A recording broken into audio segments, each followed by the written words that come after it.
So you're looking for some pointers on photos and a description on your listings on eBay. I am looking for some tips on eBay.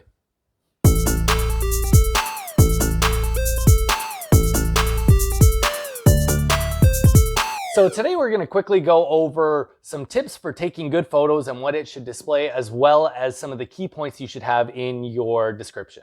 Right, so I guess my question to you would be, what type of photos and how many, I guess, would be the best? Yeah. Like, you don't want to have too many, but... Well, that's the thing is... I guess you can. On eBay, you're allowed to put up a lot of photos. So I truly recommend don't be that guy that only posts one photo, especially if you have something like a complete box game. Like, I don't know anything about selling this kind of stuff, but I've bought cars before where it could be a different car in the photo and that you're going to look at, right? And that's kind of the thing, right? Because like, especially on like a collectible, if there's, you know, a crease in the manual or some dents in the box, you really want to display all of that so that they can have a good idea of what they're actually buying.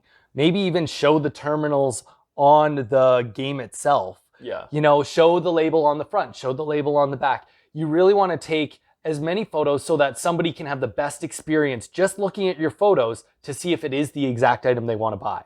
Right. I mean, that makes sense, but everybody's seen an ad that, you know, either has one photo or a lot of photos, but it has almost no information or no information, period. So like, what are the key points that I should really be putting in these ads? Yeah, so in the description section, as he said, like, there's so many people that will just put nothing in it, and I don't recommend doing that. You should really be putting at least a couple points, you know, maybe being like, it's got a couple little dents in it. It has that crease that you can clearly see in the photo. Please refer to the photos for the exact condition.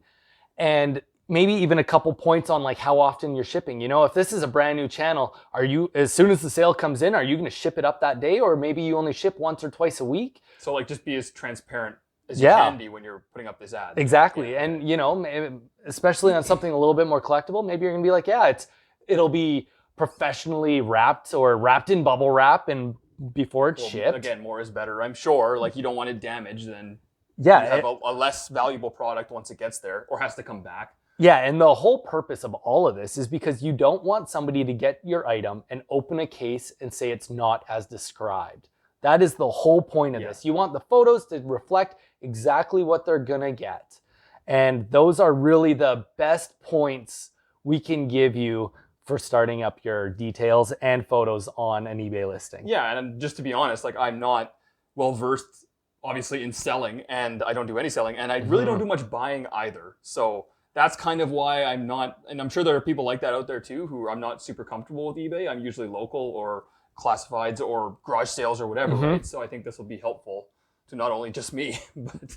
Yeah, and it kind of goes both ways, you know? You can, all the tips I just gave you, it can also help you for buying, you know? Go and take a look, see if they have lots of photos, see what their description is, and check those things before you buy an item. So really, this advice goes both ways. That's fair. Yeah. So is there anything else to talk about for, like, before I start my store? You know what? As this being our new series on our channel, we're going to have a lot more eBay posts or videos coming out. So stay tuned. And in the meantime, the best thing you can do is like and subscribe. Something's going to cover my face at some point. I'm going to have it cover his face at some point.